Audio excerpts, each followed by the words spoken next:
Hey guys, in this video I'll show you how to have Obsidian sync on a headless server.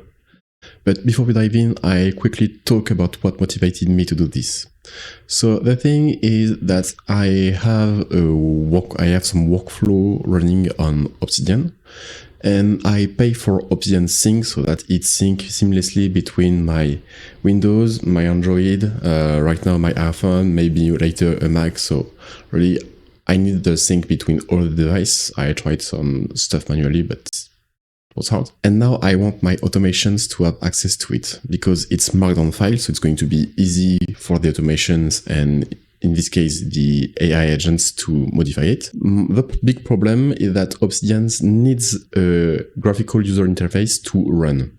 And so Obsidian Sync needs Obsidian, so it needs a graphical user interface to run. The problem is that my automations run on a headless server. So the solution I found is an article from Roll, really a huge thanks to him, and I've put the link in the description. So let's go. Here are the steps I followed and the small bug fixes I needed to make. So here is the article. As you can see, it explains a little bit. And we start here. The first thing we need to do is to install some packages for this setup. So I'll run my server on Hostinger. It's not sponsored, it's just a thing that I use. We're going to open the browser terminal. As it said, the first thing we have to do is to sudo apt install openbox xvfb etc. So you copy it and just here you paste it.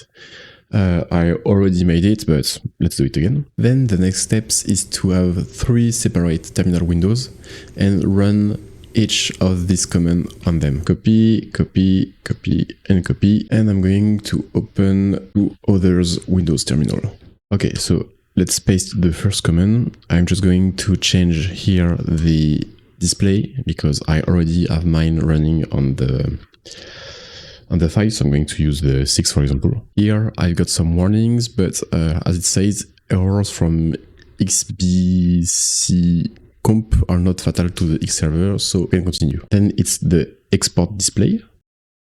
So again, I'm going to update just to keep the same numbers. And on the last one, it's going to be, first, you have to create a password. I've already done that, so I'm not going to do it again. And then you need to change the permissions of the password, and then you can run the X11 VNC and again through the same display. All this is just to test that everything works. After that, you have to install all the packages. So again, you can copy and paste it. I'm going to open another terminal just for that. And then once Obsidian is installed, you can see that there is an artifact, which is the Obsidian .deb file. So I'm just going to remove it. And after that, we can follow up. So on your computer, you have to set up a VNC viewer.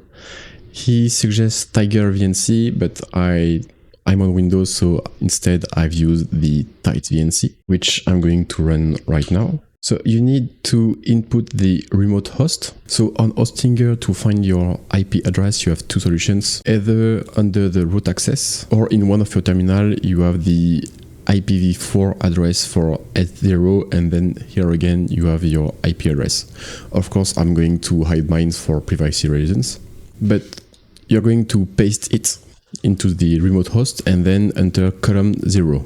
Then you're going to enter connect. It's going to ask for a password and you're going to input the one that you've set when it asked it to generate the password. And here we are on my server. So the next step is to open Obsidian in a terminal. With Tight VNC, you're going to make right click, terminal emulator. I know that you can do applications, Office and Obsidian, but it's really important to make the terminal emulator. Why? It's because you're going to run the Obsidian command here, and the first time I had this, I got an error and I had to install the libason2 dev. So I'm going to redo it again just for you. And exactly how did I know that I needed to install this?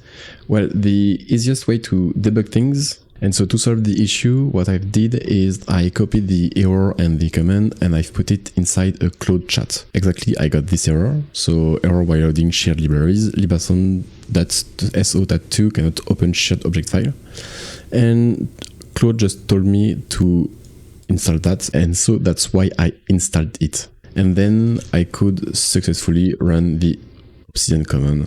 I forgot, but on Hostinger, when you connect as a root, and you can't run Obsidian as a root. So you need to add a -- no sandbox after it. So it's Obsidian -- no sandbox. And then it starts Obsidian. So now we know that everything works, but we want to automate things up.